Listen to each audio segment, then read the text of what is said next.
What's up, everybody? It's Andrea. Today, we dive deep into the dark recesses of the human mind.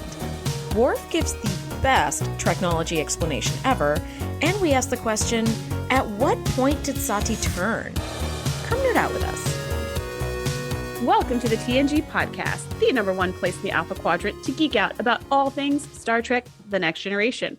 I'm your co-host, Shereese. Hey, I'm your co-host, Andrea. Today, we are talking Season 4, Episode 21, The Drumhead. This episode was written by Jeri Taylor and directed by our own Jonathan Frakes. An explosion aboard the Enterprise leads to a high-level investigation headed by Admiral Satie, a retired officer renowned for her skill at exposing conspiracies. Bum, bum, bum! I was excited about this episode because I don't really remember it. Like, I vaguely remember it. I remembered there was a trial. I remembered there was a witch hunt. And I remember Picard was on trial for something. But I didn't remember anything else. And I thought, was this like a Data episode? Something about, him having rights as a sentient being again? Or what was going on? I could not remember. So for me, this actually felt like a brand new episode because I only remembered little snippets of what it was about, but I didn't remember at all the plot or the storyline or anything. So I was looking forward to it because I was like, I remember having like an overall feeling of like, oh, that was really interesting. Yeah. What were your initial thoughts for this one? I never remembered this episode well. This was one I always skipped. I didn't remember it well, but I knew I didn't love it. I remember it being some sort of trial one. And I think I confused it a lot with Measure of a Man when they were trying to determine whether Data was like a living thing or like a man or a sentient being kind of thing, or like had his own rights. And I didn't love that episode. So I was like, oh yeah, no, I always just gave this one a skip. It's right after Cupid, which is light and frothy and fun episode. And I remember just thinking like, this is not going to be great. Although I will say my memory did not serve me so well. Like, I was right. This was like a trial episode, a witch hunt episode, but it was a lot better than I remembered, really. And it was very different from Measure of Man. And I really like that episode because of what it's talking about. But this episode was very different. Again, it was a trial, but it was a completely different experience. You don't have this douchebag from Starfleet who's like, listen to me, listen to me. You have a totally different douchebag from Starfleet. You have someone who is just like, who kind of seems actually like reasonable and then gets less and less reasonable over time. And it just kind of snowballs. Yes. And I think the ideas spoken about in this episode were very interesting. And this isn't an episode I'd probably watch over and over again. I'm probably not going to add it to the, like, can't wait to see this one again list. However, it was a good episode. Yeah, I agree with you. I agree with you on all of those counts. I wouldn't add this to the I would definitely do this again soon episode list, but there's some depth and heaviness in it. And I have a bunch of background on this episode if you're interested. Yeah, are you going to just like sprinkle it throughout? I'm going to give it to you all on the top here because it's sort of like what went into like even creating the idea of the story. So this is something I can give you right off the top. The Drumhead was conceived as a money-making installment for the series. Thank God this didn't work, but the studio suggested a clip show. And Michael Piller and Rick Berman were both despised the idea, and neither wanted a repetition of Shades of Grey. Right, which was not great. Yeah. So Piller commented on clip shows, quote, "We think they're insulting to the audience. They tune in and you create this false jeopardy and then flashback as their memory goes back to the wonderful time they had before they got trapped in the elevator and all that bullshit." End quote. So they ended up persuading the studio to avoid a clip show while still producing an episode that was very under budget. So it was a bottle show. And I got that actually from my book, Captain's Logs, The Unauthorized Complete Trek Voyages. And then Jeri Taylor wrote the script based on the story idea Ronald D. Moore had proposed called It Can Happen Here. And so he was trying to show that witch hunts along the lines of Senator McCarthy's like communist hearings and the Salem witch trials could happen even in like the most enlightened like 24th century if individual liberties and freedoms were breached, even if only very slightly. So, in the name of like preserving the Federation, they were like revoking these rights of certain people, and it really started to snowball, as you say. And I do love that like this episode offers a lot of continuity, and we're going to see events from like Conspiracy and Sins of the Father and Best of Both Worlds. Like everything's kind of sprinkled through, which it like really, really added to like my appreciation of the episode. Yeah, this episode was well done. I thought it was very interesting. And I agree, like, and it feels like Trek. There's not necessarily like alien space battles or anything like that, but the way that they approach kind of social commentary is very Trek. And I very much appreciate that. You know, it reminds me a lot. Shereese and I have been watching Battlestar Galactica for the first time together, and we're in the final season. And I think I can very safely say that what makes Battlestar Galactica really incredible as a piece of science fiction artwork is that it's not really the humans versus Cylons or like space monster type stuff. It's really what humans do to each other in extreme circumstances. They're in a survival state. Resources are running thin. They are fighting against this kind of alien being, these like AI, you know, and it's just becomes all about how the social fabric stretches and tears and what the consequences of those actions are. And I think that is what makes it that makes this episode, just like Battlestar, such a wonderful piece of like humanity, like a study of humanity and like how quickly things can just kind of spiral. Yeah. Yeah. But unlike Battlestar, like Battlestar is very engaging to watch and exciting and has lots of adventure. This episode's just kind of a bummer. And at the end, you're just a little bit sad. You're just kind of like, wow, people definitely sad. Yeah. Which is why I won't be adding it to the rewatch. That's why. It's because the taste it leaves in my mouth is sad. And that's not the association that I want to have with this show. See, I was having the same conversation with somebody. I will not be going back to rewatch BSG when I finish. Not because it's not great. It's truly remarkable storytelling, but it costs so much of your soul to watch an episode. There's so much heaviness. The people suffer like severe, like physical and emotional and mental breakdowns. And they're just not the same people they were when they started. And there never will be again. And it's just really like brutal to watch somebody like lose this piece of themselves like every week, that I was like, I can't go back and watch them from the beginning. Yeah. When they're all happy and bright. Yeah. Nope, yeah. I can't do that. I can't do that. So let's get started in this episode. A Klingon exobiologist has been working on the Enterprise as part of a scientific exchange program. Which in my notes, I put Rutro, not another Klingon exchange program. Nothing good ever comes from those. Nope. Stop doing those. Yeah. Yeah. They should have scrapped the program after Riker. Or just really rework it. Because like, I mean, like we always say, you know, fool me once, shame on me, fool me twice, shame on you. This is 3 times. Like, what is going on? It's the other way around. Yeah. Fool me once, shame on you. Fool me twice, shame on me. Fool me 3 times. What the fuck are we still doing here? Yeah.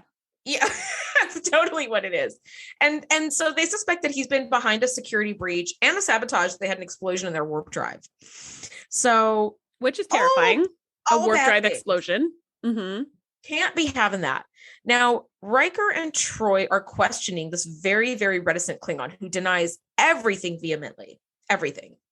But his code was detected at panels in engineering, and then a detailed schematics of the dilithium chamber fell into Romulan hands a week later.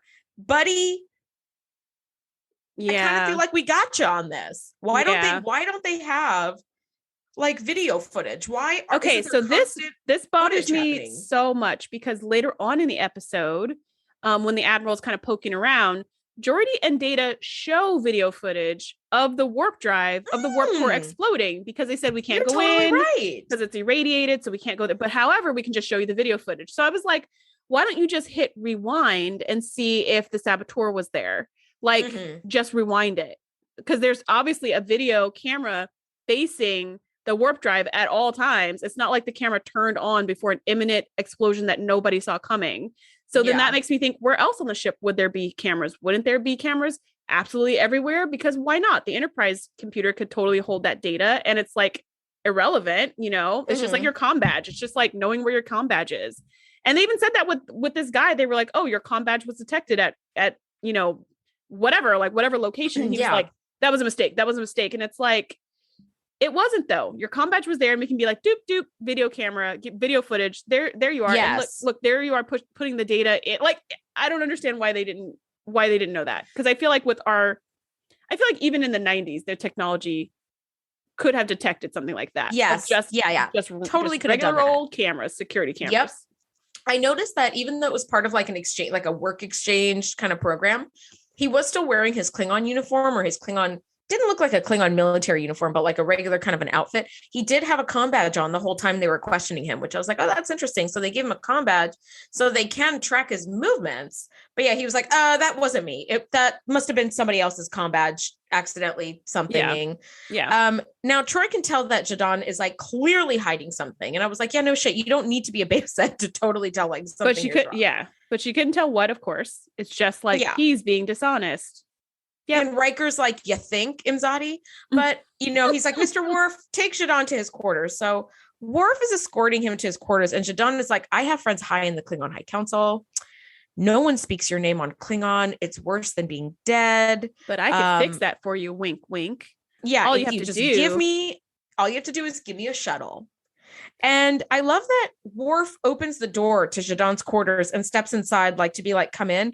And as soon as Jadon steps in, he cracks him a few good times and tells him that if he finds out how the engine schematics fell into the Romulan hands, he will make him pay, and then the Klingons will make him pay, like a very slow death. And I was like, damn, like that was he cracked him like the backwards fist flip kind of a bit and hit him with his elbow and like smacked him a few times. It was good. I was like, Worf was like, finally, I'm beating somebody. Right. That was probably my favorite scene in the entire episode. And it happened so early on. I loved it because Jordan thought that Worf was a traitor because that's why he got the discommendation, was that for being a traitor and because his dad's a traitor. But he did not know that Worf was never a traitor. He was super duper loyal, and he only did that to keep the Empire from falling apart. So he had no idea that he wasn't talking to a traitor at all. He was talking to a very honest, upstanding person. So I just love that like flip there. And then also the part where Worf just says like, the Klingons will make sure you have a slow, painful death. He was just like, just so you know, not only am I not about this life, but I'm going to make sure you pay because you're the traitor. I just was like, yes. Slow clap for Worf. Yes. Absolutely. Now they bring on Admiral Satie, who's retired Starfleet. In his supplemental log, Captain Picard said she was the one who discovered the conspiracy against Starfleet 3 years ago. And I'm like, wasn't that Picard and company that found out about Remick and the parasites? And it wasn't Picard. It was somebody. It was. Oh yeah, they died very quickly. Yep. So she could have discovered it and then told the guy who told the person, and somehow she didn't become a worm. Yeah, that's true. Can we talk for just one quick second about her costuming this entire episode? Yes. Beautiful. Oh my gosh. Structural, so on point with what you would expect from a retired woman of the world, kind of character who's like had this like illustrious career, is just a very classy individual. I loved the costume, the double collar, the big kind of jewelry. Yeah, it was beautiful and not overdone and just perfect. Her costume was perfect, and she wore kind of the similar outside shell, and she kind of changed up the inside shell. And it was glorious and amazing and beautiful. And I want to wear it, all of them, all of her outfits in this episode. I want to wear all of them. And even her little sidekick woman who didn't get a line until minute 34, because I checked, she had that cool like cutout thing, robe thingy. Yeah. That was so cool. Like very geometrical, beehive-esque, but very light fabric. It was like simple and very futuristic and cool. Yes. I was a fan of this costuming. Point of view, that is really, really tough to pull off. I might pick my friend's brain on this who does costuming for movies, because she will probably have a lot to say about that. Now, Geordi and Data show the Admiral the visual log of the explosion from the warp core. And as Admiral Satie and Picard are discussing the possibility of sabotage at higher levels, Worf comes in to speak with Picard, and he has figured out how Jadon has been able to steal this top secret information. And Shereese, I'm going to let Worf explain it to us, because he had such an incredible, like, kind of monologue to explain what was happening. This is the most we've heard Worf speak in the entire history of this show. He has never had this many lines in a row, besides the episode about him going back to Klingon. I was like, is he still talking? Oh my gosh. Yes. This is Jadon's. A hyposyringe he uses to treat his Balthazar syndrome, but this has been fitted with an optical reader, specially modified to read data from Starfleet isolinear chips. he can extract digital information from a computer, encode it in the form of amino acid sequences, and transfer those sequences into a fluid in the syringe. Then he injects someone, perhaps even without their knowledge. Or perhaps with their knowledge. The information would be carried in their bloodstream in the form of inert proteins. The body itself becomes a conveyor of top-secret files. Okay, so I'm glad that Worf explained that to us, because I feel like that is the coolest, most elegant explanation of like in science fiction that I've heard about an optical like addition to his hyposyringe that can read visual information on isolinear chips and translate those into amino acid bases that are then carried in the bloodstream of a person, of anyone, and then can be read by some other person. That is some super 007 stuff going on right there. This is like what 007's dreams of being. Yeah. It was just so elegantly explained. And I like, as a person with a biological and research background, I was like, whoa, like just, I loved like just the creativity of all of that was really stunning. In my notes, I put, what? That's amazing. So and we are two scientists, people. It was just so cool. Like, oh, it was so cool. Oh no, it was incredible. It was incredible. So of course Satie is like, Mr. Worf, this is fantastic work. Good job. You know, she is just thrilled to bits. And when Worf interrogates Zhadan is like, I had nothing to do with any of this. But when Worf confronts Zhadan with the isolinear scanner, Zhadan's like, the blood of Klingons has become as weak as water. The Romulans are worthy allies, right? So he basically admits to passing this information, but denies any knowledge of the explosion of the dilithium chamber. So I love this scene because I am a huge fan, as well as being a fan of Sherlock Holmes, which anyone listening will probably know that about me already. I'm a huge fan of like crime dramas. So this was the classic Perry Mason moment. When the killer goes, all right, I did it. I killed him and I'm glad I did. You know, and it's like, don't confess. They didn't prove it yet.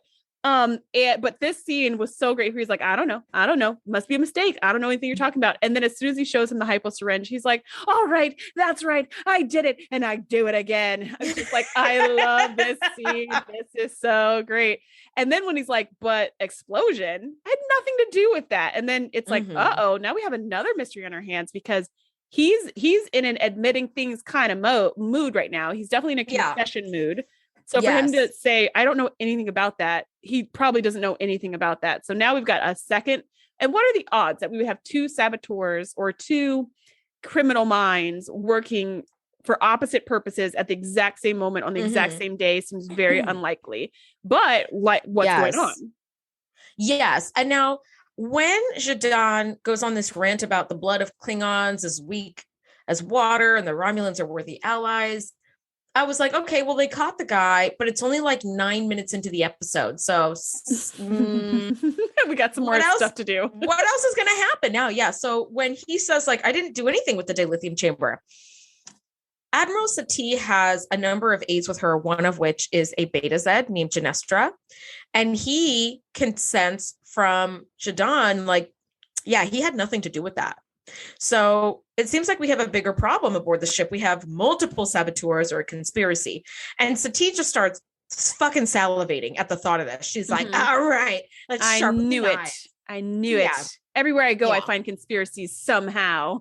Yeah. Isn't it amazing how people who see conspiracies everywhere keep finding conspiracies everywhere? Isn't that kind of weird how that happens? Anyway, so Satie and Picard have a nice sit down over a cup of tea, and she tells him stories of growing up under the shadow of her father, who was this big famous judge. Awful, by the way. I was like, I don't envy your childhood. Goodness gracious. No, so the judge would come home and they'd all sit down at dinner, and he would give them like some sort of, conflict of the day, and then set them to deliberate about it. And he would set a timer. They would have to like see if they could use brevity to the best of their ability, being that they can make like the sharpest argument with the least amount of words, something that I have never, ever been good with. But I mean, I'm not being self-deprecating. I'm just aware. Like, I know I'm talking. You didn't have a father who was a judge who would make you do debates over dinner with your siblings every night. Yes. That had a timer. So you had to like prove your point in less than like 8 seconds or something. I don't know. But Picard is a huge fan of the Judge. He said his works were required reading in the academy. So like everybody kind of grew up with his words. And so these stories, it sounds like it was a tough upbringing, but she really glowed in that. She really excelled in this upbringing, and she has lovely memories of it. And she's like, he was my rock.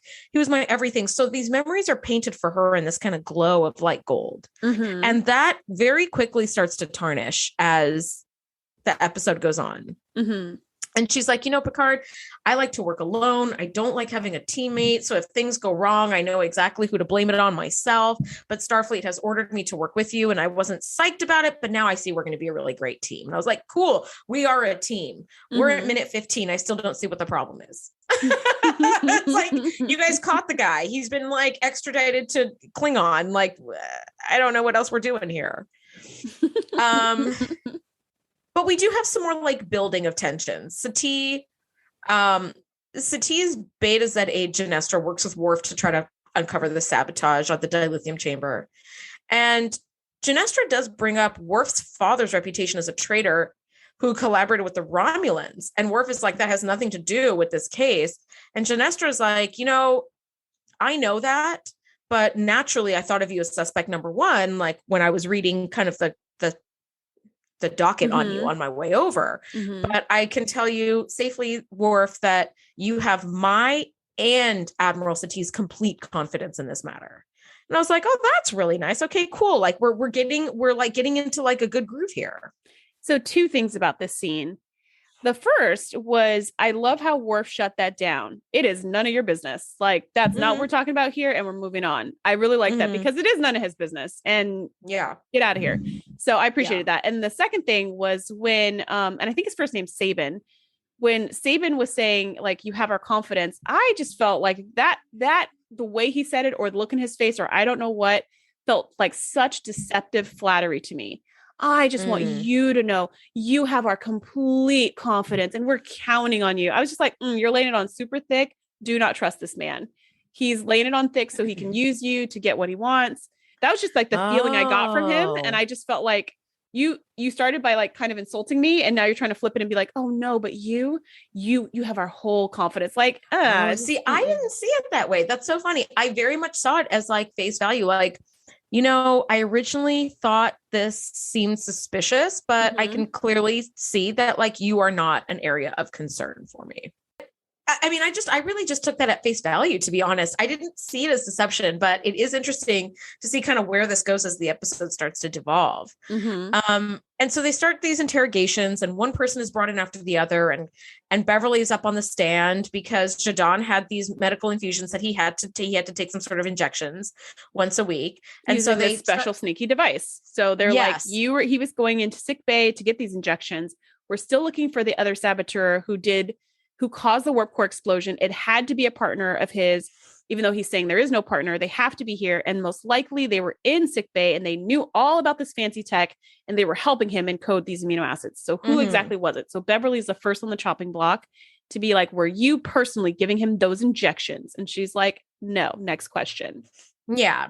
No, it's one of my like many steps. I thought Alyssa was going to be part of this, but I was like, oh, okay. I'm glad she wasn't, because like I feel like they would have just grilled her about her whole life too. Somehow they would have grilled her until she was cooked through, and that would have been that. Yeah. So they bring in one of the medical aides, a crewman Tarsus, who seems just terrified. Yes. And I was like, this poor man. They cast that character so well, by the way. He just the way he was like shaking and like looking back and forth, all nervous. Yeah, that was he was just terrified.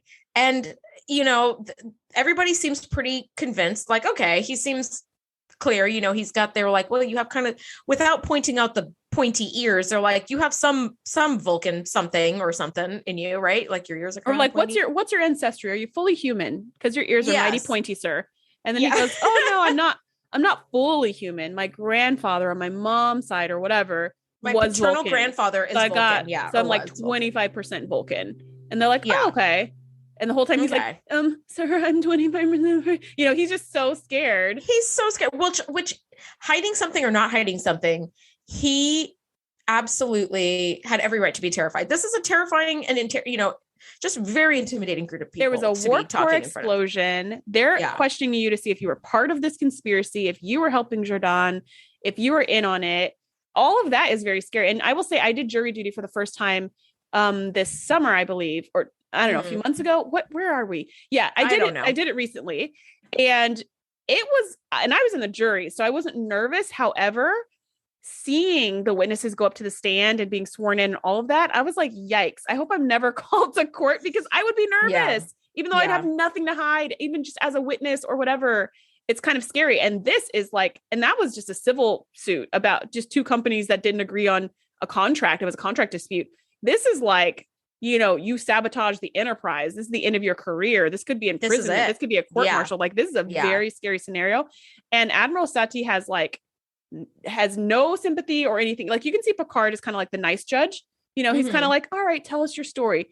And Admiral Satie is just like, where were you? What did you do? Who are you with? You're just like, I don't know. I think I was in bed with a stomach ache. Like, you feel guilty even without doing anything wrong. So especially with him trying to hide his ancestry, you just feel so bad for this kid. Yes. So I'm calling him a kid. He looked like he was like 25.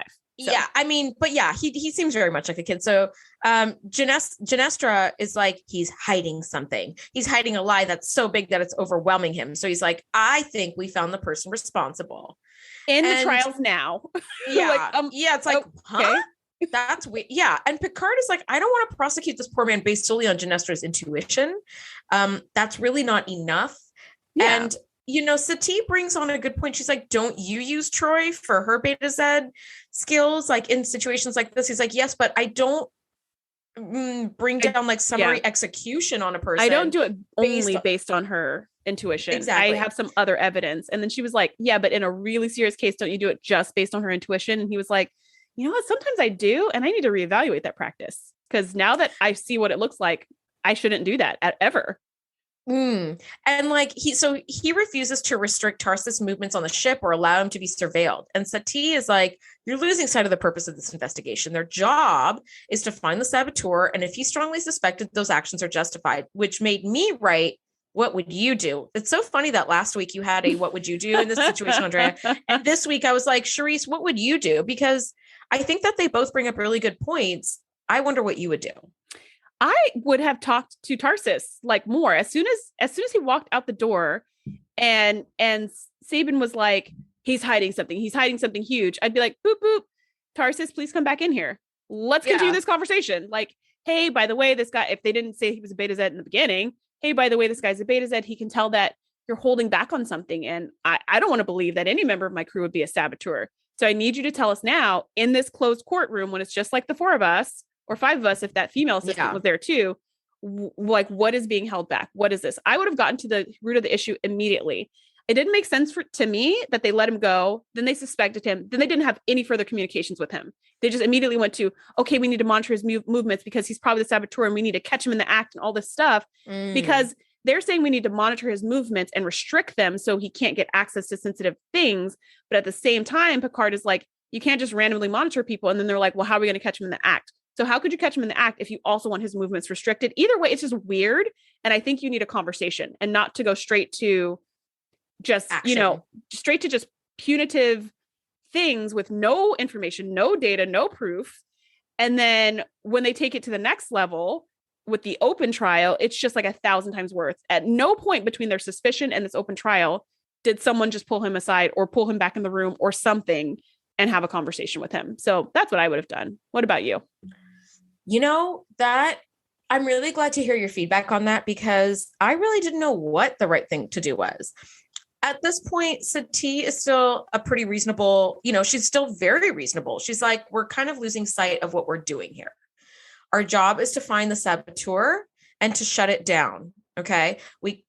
And she said a few times, nothing major happened this time, but if we let him continue, if we suspect him and we let him continue running around the ship unsupervised, what if somebody gets hurt next time? If somebody gets hurt or killed next time, then what do you do?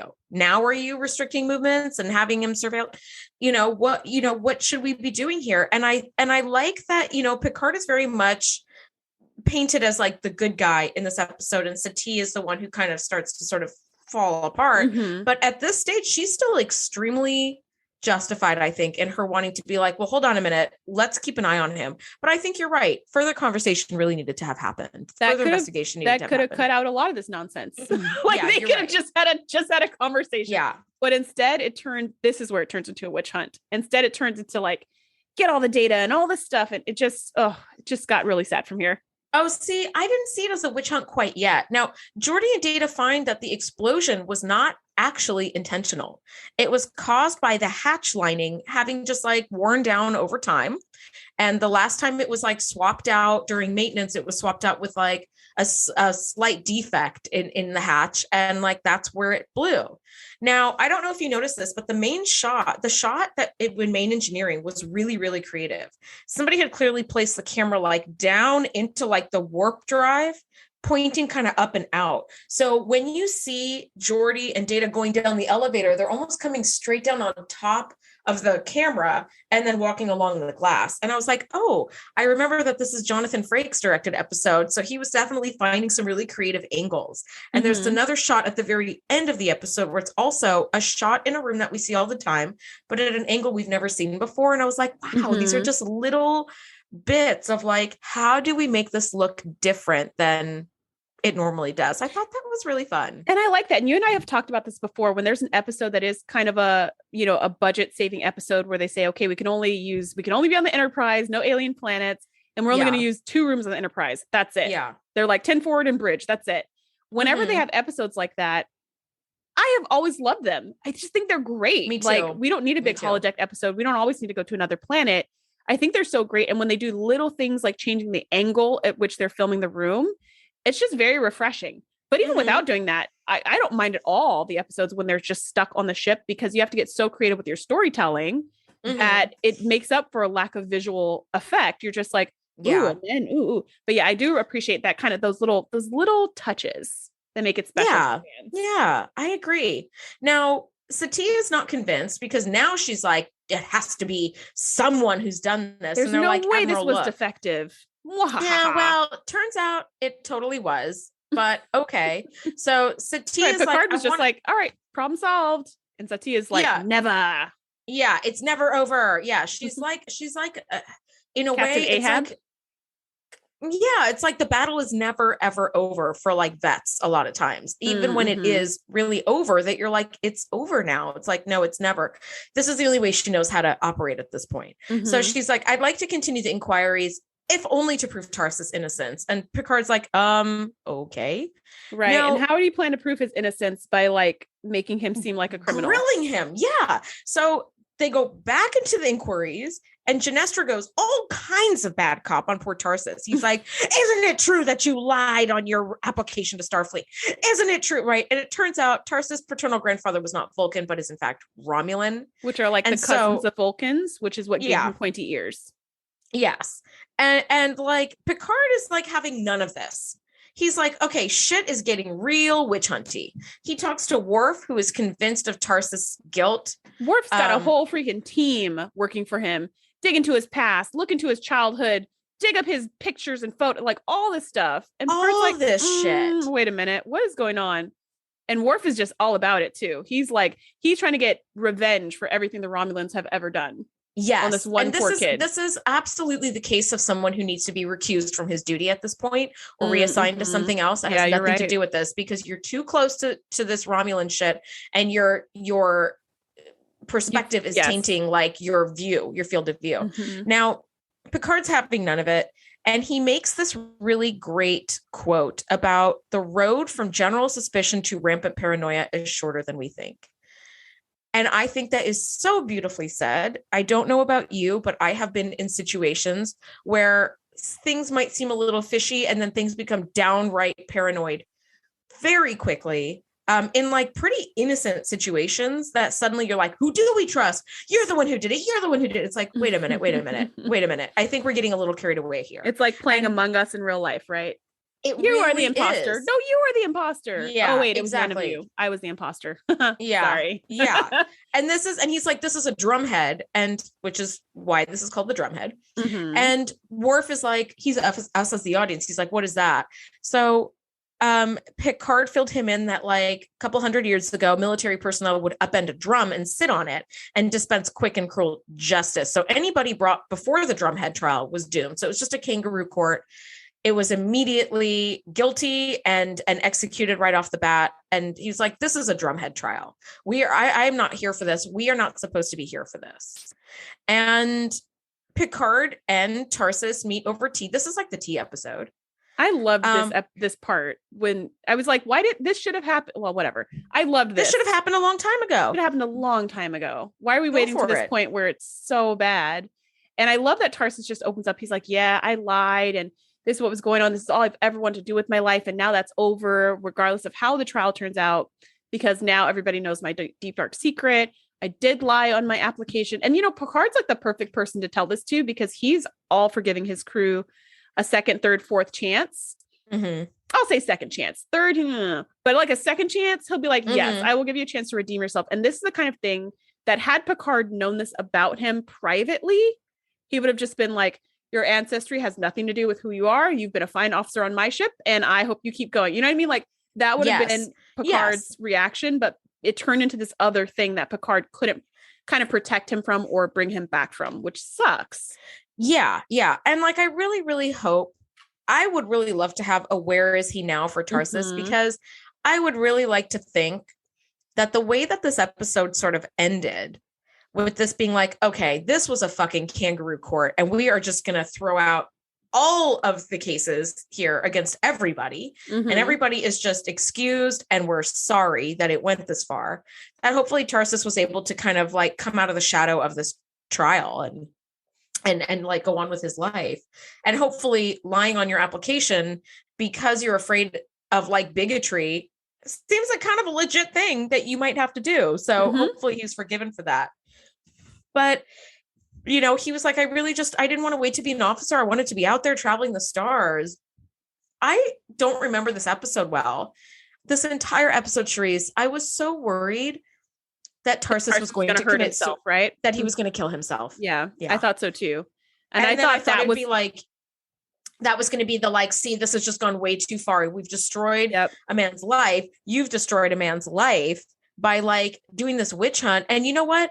During the McCarthy trials of the 1950s, where he was trying to root out communists, people killed themselves because this kind of exact shit was happening, where they would find like, you check the wrong box on your income tax form and suddenly you're a communist and you're not a real patriot and American and all this other bullshit.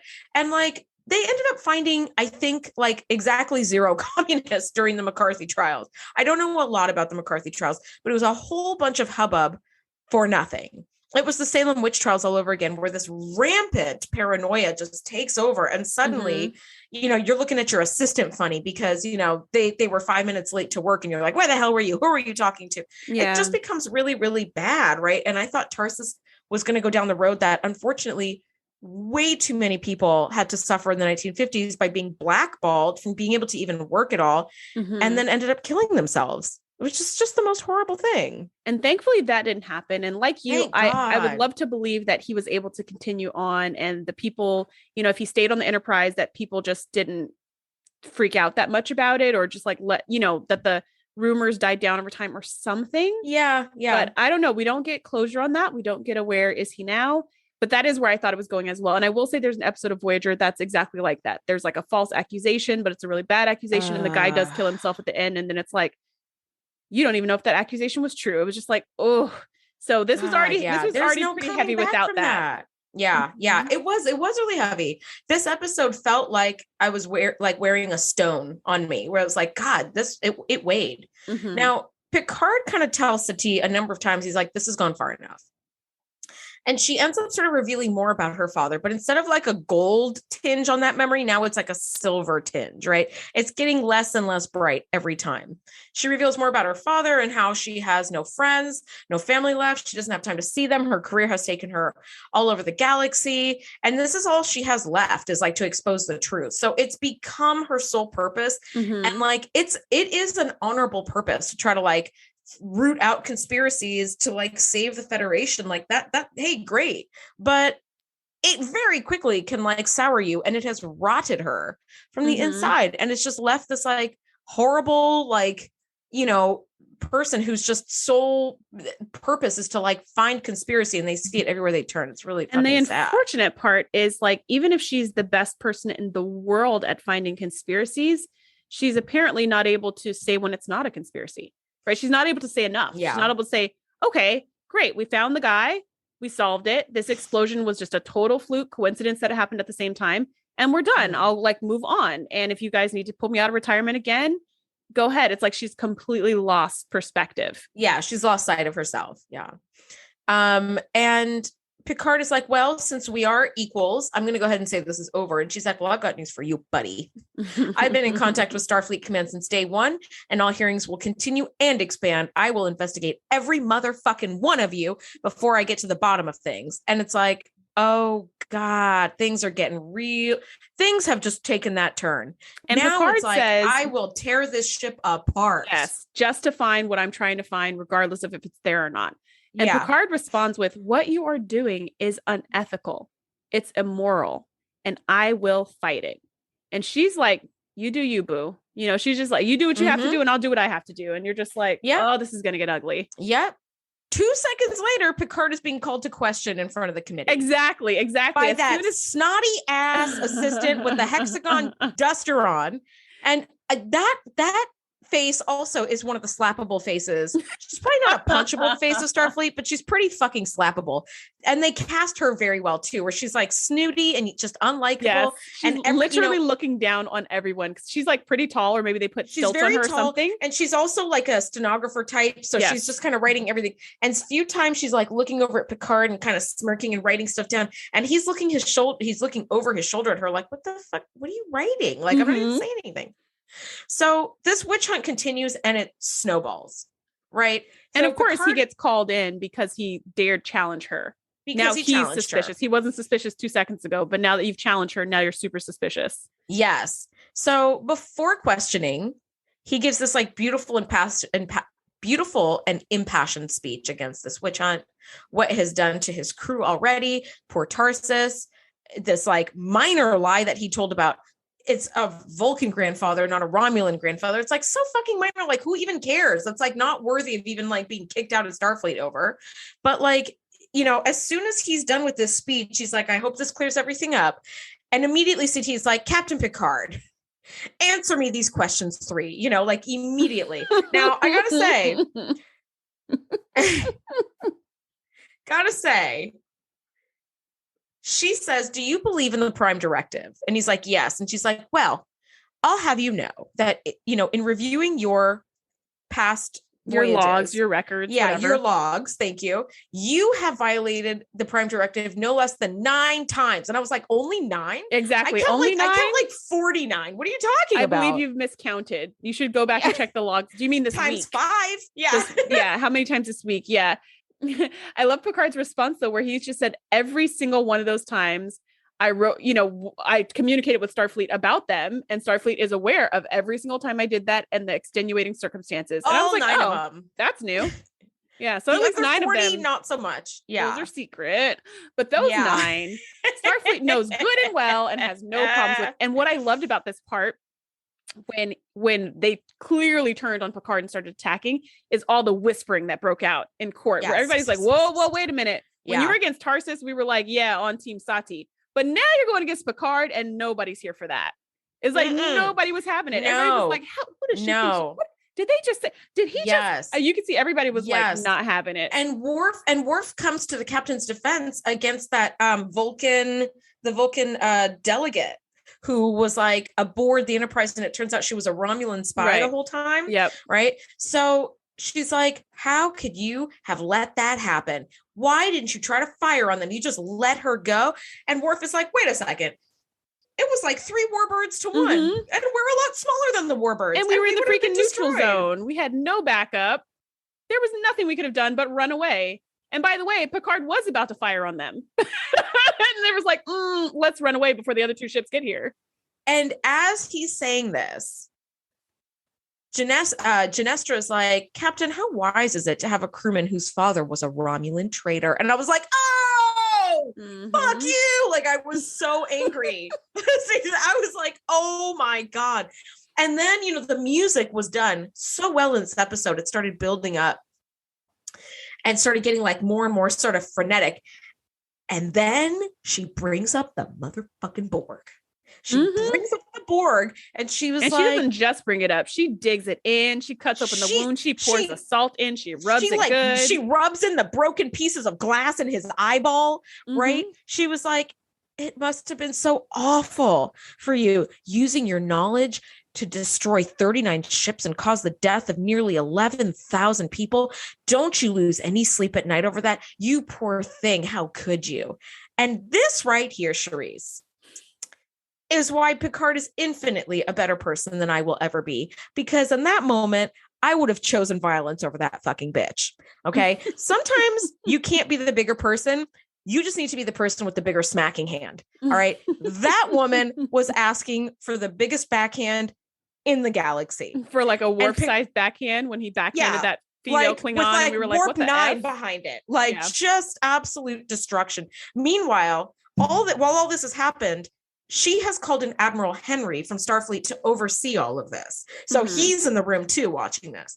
And Picard is just at this point where it's like, you brought up the Borg, you question that I haven't lived this down, and I just recently started watching Deep Space Nine again. And at one point, Benjamin Sisko, who lost his wife and nearly lost his son in the Wolf 359 attacks, why the fuck you're bringing a child into Wolf 359 battle when you knew you were facing off against the Borg is a whole other question. But he ended up having to meet Picard later. And like, he also held that resentment. So poor Picard has to live with this for the rest of his life, about what happened. But he is so much of a bigger person. And he invokes the words of Justice Satie. And he says, the first time a person's freedom is revoked, we are all damaged by it. At the first instance, he talks about how chains are built to restrict and shackle. And she becomes the ultimate Karen, in my opinion. And it's amazing the ultimate Karen. She dug so deep into his personal life and, Tarsus's personal life and probably the personal life of every single person she was planning on interrogating.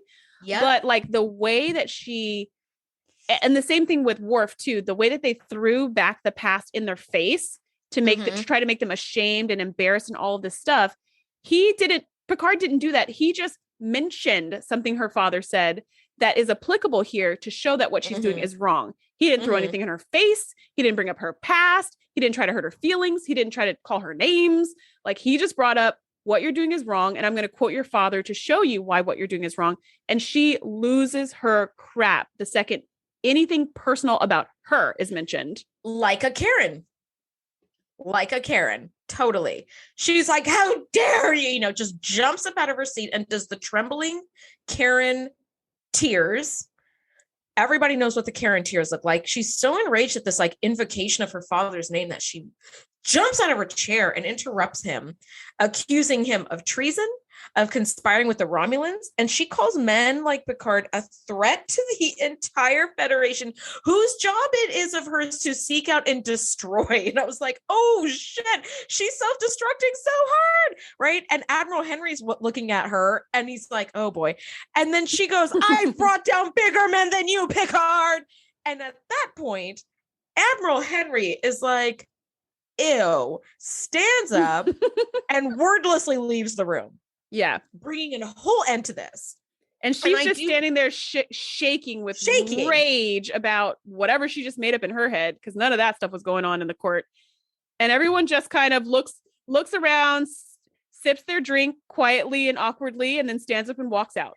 Well, no, before that, Genestra is like, I've made a huge mistake. And he goes, we're going to take a recess till tomorrow. And that's when everybody files out. And the last person to file out is that snooty fucking assistant stenographer. Yeah, she waited until Picard left. Picard was like the second to last. And then she's like, and she leaves. Yeah. And you just see Admiral Satie sitting there like, what just happened? Where am I? What's going on? Yes.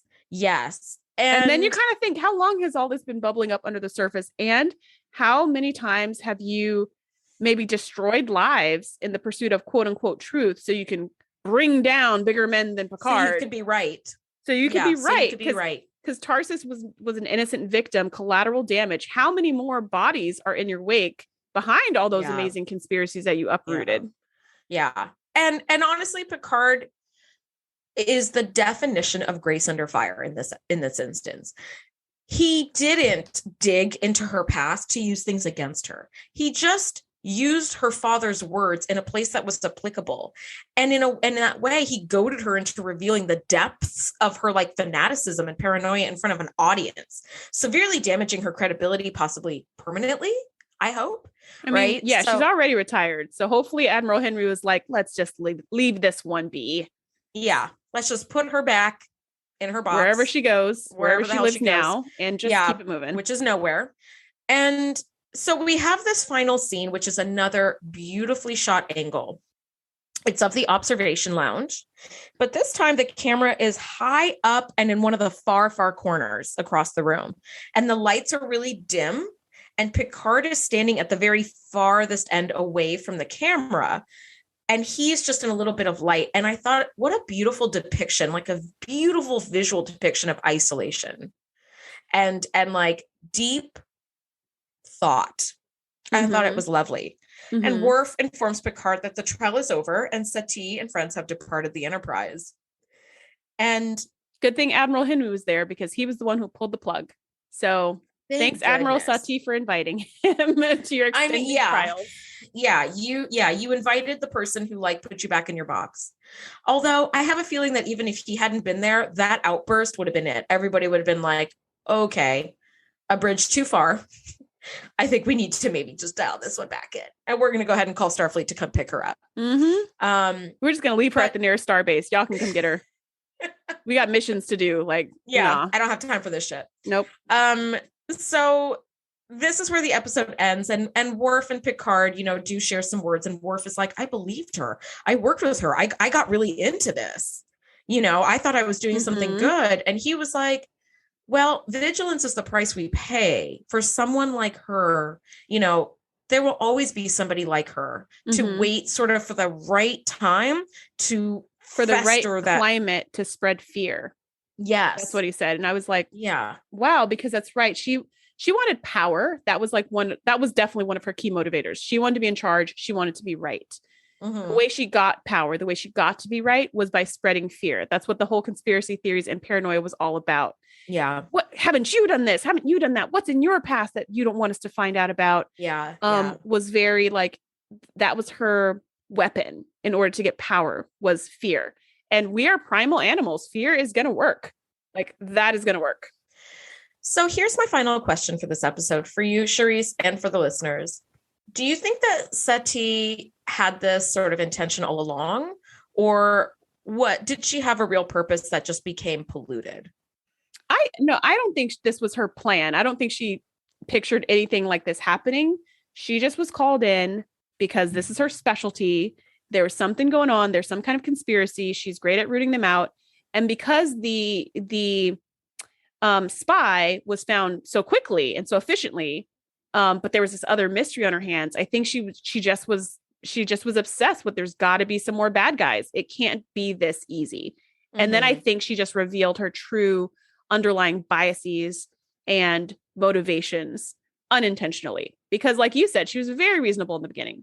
Yeah, I agree. I think that she had like a true purpose that just polluted itself and her along with it, where like fear and paranoia can do that, where suddenly you can never dig deep enough to like if you dig a little deeper, that secret has to be revealed. And, especially with people who are used to being in power. She was an admiral for many years and she's retired. The lure of being in charge of an investigation and kind of being, they had to put the bat signal up in the sky for you to like come and to Federation's aid again. Must have felt really good for her.